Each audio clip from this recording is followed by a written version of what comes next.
আমরা লাখো জনতার উচ্ছ্বাস দেখতে পাচ্ছি। আমরা এই বগুড়া ৩ থেকে আমরা বাংলাদেশের নাগরিকদেরকে জানিয়ে দিতে চাই, এবারের লড়াই ইনসাফের লড়াই, এবারের লড়াই মানুষের মুক্তির লড়াই। ৫৪ বছরে যে প্রবঞ্চনা, যে বঞ্চনা, অবজ্ঞা, উপেক্ষা, একটা অঞ্চলকে অনগ্রসর রাখার যে পরিকল্পিত ষড়যন্ত্র, আমরা এবারে নির্বাচনের মধ্য দিয়ে বাংলাদেশকে জানিয়ে দিব আগামীর বাংলাদেশ হবে মুক্তির, ইনসাফের, আদলের। আপনি দেখতে পাচ্ছেন হাজারো জনতা, হাজার হাজার জনগণ রাজপথে নেমে এসেছে। আমরা বিনয়ের সাথেই বলবো, একটা উৎসব মুখর পরিবেশে বাংলাদেশে এবারে নির্বাচন হবে। ভোটাধিকার দীর্ঘদিন আমরা প্রয়োগ করতে পারিনি, এবারে আমরা সব দল সবাই আমরা একসাথে দেশের জন্য লড়বো, দেশের মানুষের মুক্তির জন্য লড়বো।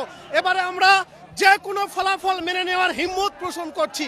আমরা সকল রাজনৈতিক দলকে অনুরোধ করি, দেশের এই ক্রান্তি লগ্নে সবাই ঐক্যবদ্ধ হয়ে ভোটের উৎসবে অংশ নিন। মেহেরবানি করে নাগরিকদেরকে হুমকি ধামকি বন্ধ করুন। নাগরিকদের ভোটের অধিকারকে কেউ আবার নতুন করে ক্ষুণ্ণ করবেন না।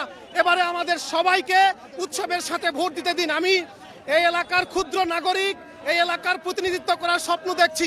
যে কোনো ফলাফলকে মেনে নিব, যে কোনো নাগরিকদের সিদ্ধান্তকে সম্মান জানাবো। আমি অপরাপর সকল রাজনৈতিক দলকে বলি, নাগরিকদের সিদ্ধান্তকে সম্মান করুন, নাগরিকদের দরজার কাছে চলুন। জনগণ যার সিদ্ধান্ত দিবে আমরা সবাই মেনে নিব। আমরা বাংলাদেশকে বলি, একটি নির্বাচনের মধ্য দিয়ে 5 বছরের শুধু এমপি নয়, আগামী 100 বছরের বাংলাদেশের ফয়সালা হবে। আমরা বাংলাদেশের ক্ষমতার ভারসাম্য নিশ্চিত করতে চাই। আমাদের ভেঙে পড়া প্রতিষ্ঠানগুলোকে আবার আমরা সক্রিয় করতে চাই। আমাদের ইনস্টিটিউশনাল কাঠামোকে রিফর্ম করতে চাই। আমরা বাংলাদেশকে সিরাতুল মুস্তাকিমের দিকে নিতে চাই। বাংলাদেশের ভেঙে পড়া ব্যবস্থাপনাকে সঠিক পথে নিতে চাই।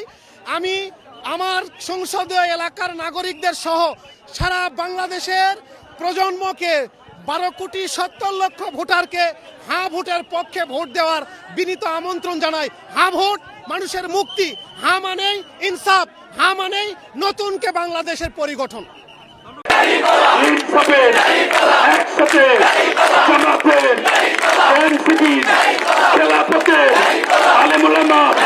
সারা বাংলার কথা কি ইনকিলাব জিন্দাবাদ।